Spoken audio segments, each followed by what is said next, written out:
दंतेवाड़ा के कुआकोंडा थाना के श्यामगिरी गांव में दो पक्षों में हुई मारपीट में एक पक्ष की 4 महिलाओं को चोट आई है। घायल महिलाओं को दंतेवाड़ा जिला अस्पताल में भर्ती करवाया गया, जहां उनका इलाज जारी है। उधर गांव में तनाव की स्थिति से निपटने के लिए गांव को पुलिस छावनी में तब्दील कर दिया गया है।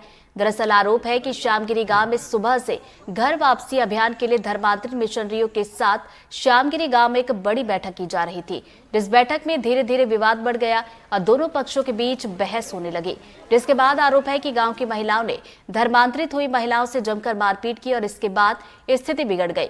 उधर मारपीट की खबर मिलते ही प्रशासन के आला अधिकारी मौके पर पहुंचे और मामले को शांत कराया। आज 10 बजे के आसपास गांव वाले आपस में अपनी कुछ समस्याओं को लेकर बैठक कर रहे थे दो पक्षों में, और इसी बीच दो पक्षों में किसी बात को लेकर विवाद हुए हैं और धक्का मुक्की हुई है, जिससे कि कुछ लोगों को मामूली चोट आए हैं इनको। और जैसे ही इस घटना की सूचना मिली है, तत्काल कुआकोंडा थाना का बल एवं अतिरिक्त बल यहाँ घटनास्थल पर पहुँच गया था, और जिनको मामूली चोट आया है उनको तत्काल अभी एम्बुलेंस के माध्यम से हॉस्पिटल ले गया है उपचार के लिए। और अभी माहौल शांतिपूर्ण है और विवाद की स्थिति अभी नहीं है। लगभग सर कितने लोग घायल हुए होंगे?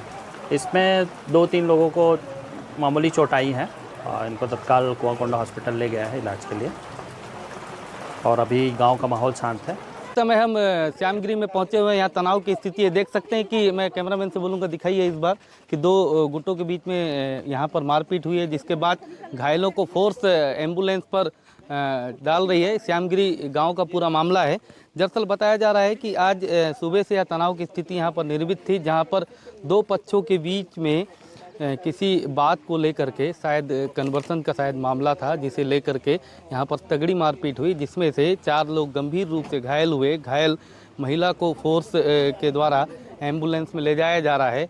देख सकते हैं कि ये एम्बुलेंस पे स्ट्रक्चर लेकर पहुंचे हैं। साथ में मैं दिखाऊंगा कि ये एम्बुलेंस के अंदर आपको घायल दिखाई दे रहे होंगे। सभी घायल यहाँ पर लोड हैं। चारों ओर यहाँ पर पुलिस बल तैनात है। देख सकते हैं कि यहाँ पर तनाव की स्थिति से निपटने के लिए दूर तक फोर्स है। कैमरामैन साथी से बोलूँगा एक बार उस तरफ दिखाइए। देखिए लगातार एम्बुलेंसें आ रही हैं।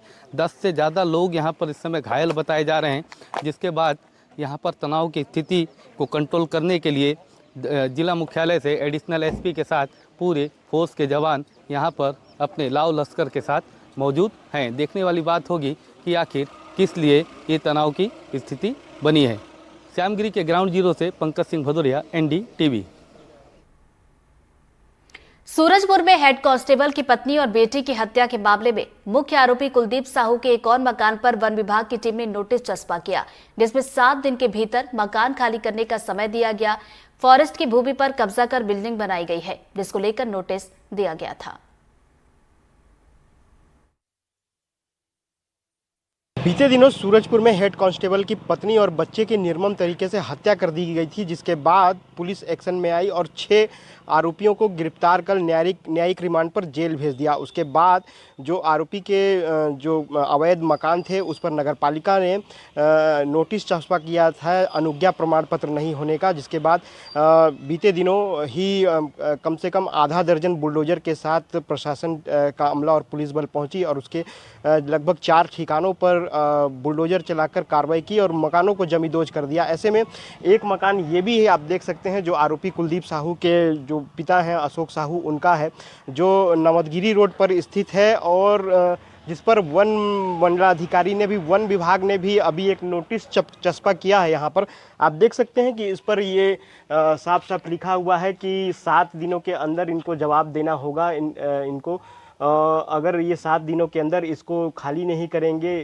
तो वन विभाग के लोग खुद ही बेदखली की कार्रवाई करेंगे और कुछ भी ऐसी चीज़ें यहाँ पे होंगी जिसको रात-सात करने का भी प्रयास किया जाएगा। तो ऐसे में देखने वाली बात होगी कि अब वन विभाग इस अवैध निर्माण को कब तक कार्रवाई करेगा और कब तक इसको जमींदोज किया जाता है। इमाम हसन, NDTV, सूरजपुर। भिलाई के चंदूलाल चंद्राकर मेडिकल कॉलेज में सरकारी आदेश के बाद डॉक्टरों के इस्तीफे का सिलसिला नहीं थम रहा है। अब तक कई विभागों के हेड ऑफ डिपार्टमेंट और सीनियर रेजिडेंट डॉक्टरों सहित 11 डॉक्टर इस्तीफा दे चुके हैं। दरअसल छत्तीसगढ़ सरकार के लोक स्वास्थ्य और परिवार कल्याण विभाग ने 22 अगस्त को एक आदेश जारी किया था, जिसमें कहा गया था कि सरकारी मेडिकल कॉलेजों और अस्पतालों में कार्यरत डॉक्टर निजी या दूसरे अस्पतालों में प्रैक्टिस नहीं कर सकेंगे। हालांकि विशेष सचिव ने इस फरमान में डॉक्टरों को अपनी ड्यूटी पूरी करने के बाद निजी प्रैक्टिस करने की छूट दी थी, लेकिन कई डॉक्टरों ने आदेशों का पालन नहीं किया, जिसके बाद उनकी सैलरी में 20% की कटौती की गई थी, जिससे नाराज होकर डॉक्टरों ने इस्तीफा दे दिया था।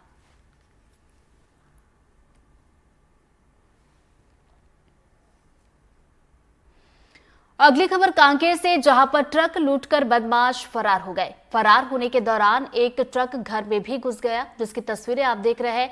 और जैसे पूरा घटनाक्रम हुआ, लोगों की भीड़ भी मौके पर जमा हो गई। बता दें कि ग्रामीणों ने लुटेरे गिरोह के बदमाश को दबोच लिया और उसे पुलिस के हवाले कर दिया। बड़गांव थाने के कोटेगांव की घटना बताई जा रही है।